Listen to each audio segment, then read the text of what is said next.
Ever since I came to Africa, many Africans have come to me and said they will pay me thousands of dollars for me to help them to go to Europe. I haven't helped a single person, and I'm not going to do that. Ask yourself, why, if Europe is so fantastic, why am I then in Africa? Does that make sense? If my own place is so fantastic, why would I be here? Now,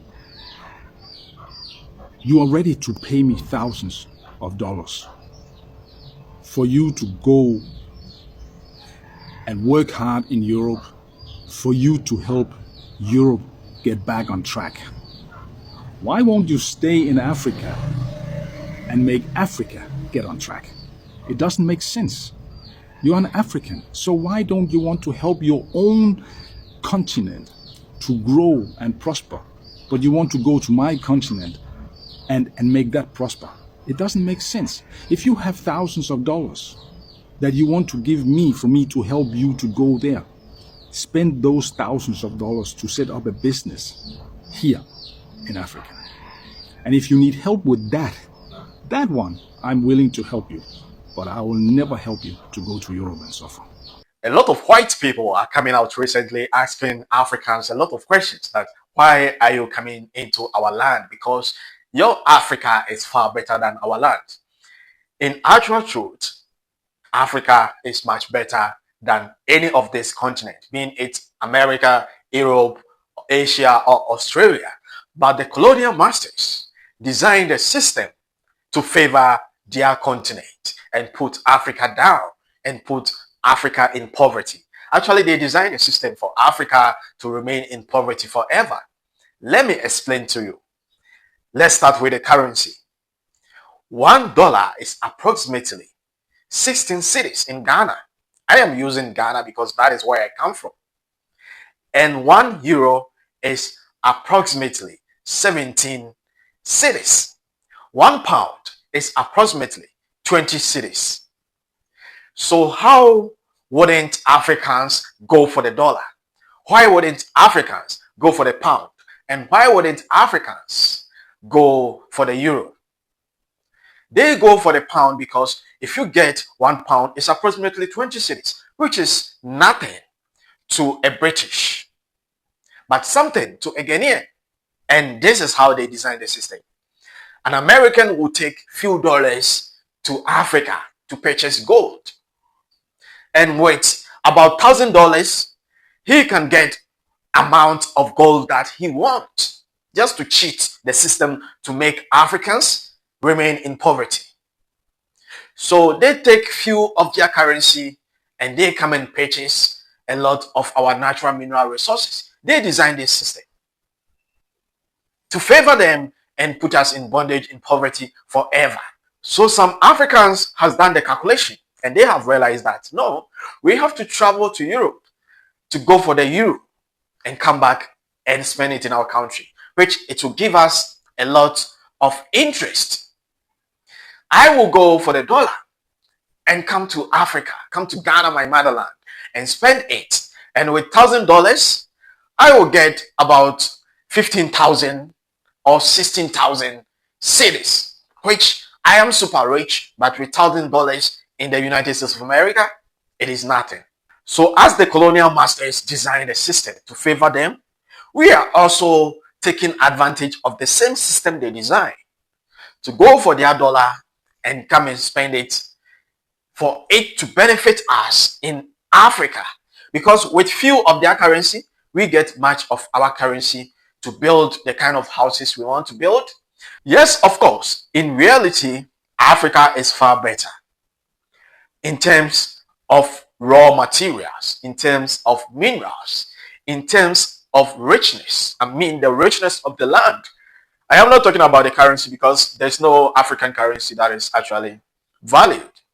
But it is true that this land is super rich. We got everything in Africa.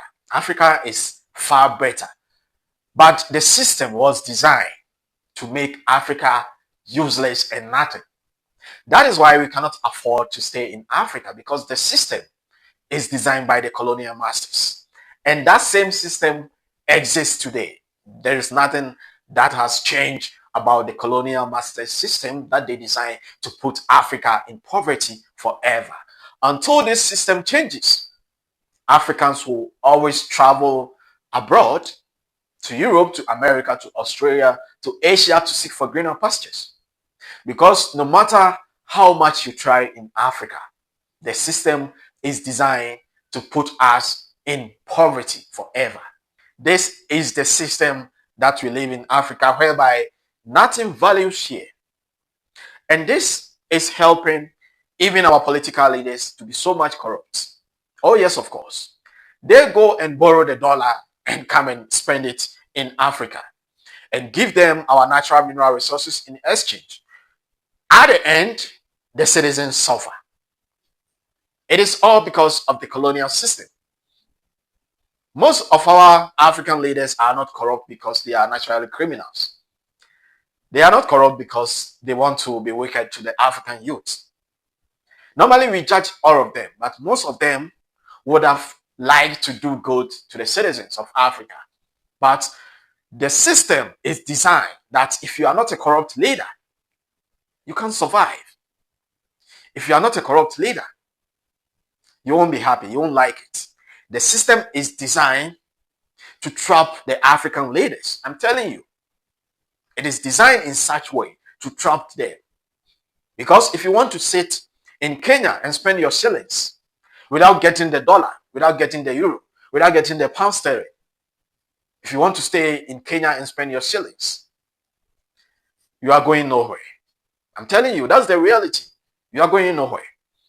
In Africa, if you talk about the cities, it is useless. If you talk about the rands, the South African rands, it is useless. But if you mention the dollar, everybody is happy. It is appreciated. It is accepted everywhere. If you mention the pounds, it is accepted everywhere. If you mention the euros, it is accepted everywhere. Most of the times, we blame our political leaders. We blame ourselves as not being good citizens of Africa. That is why Africa is in poverty. But today, I am telling you that this poverty we are experiencing in Africa, it is being designed by our colonial masters. They may be gone. Colonization may not be in the system anymore. It has ended long time ago. But the design that they put in order, it is still running in the system. If the colonization is not in existence, if their system is no longer running, then $1 will not be approximately 16 cities. $1 will not be approximately 18 South African rands. £1 will not be approximately 20 cities.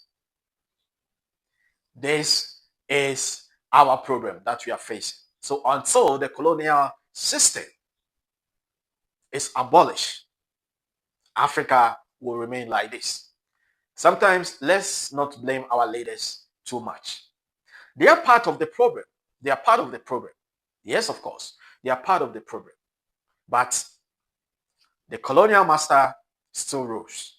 That is the painful truth I want to share with you today. Thanks for watching. Like the video and don't forget to subscribe to the channel to help us grow. My name is Don Cyrus. I will see you in the next video. I appreciate you.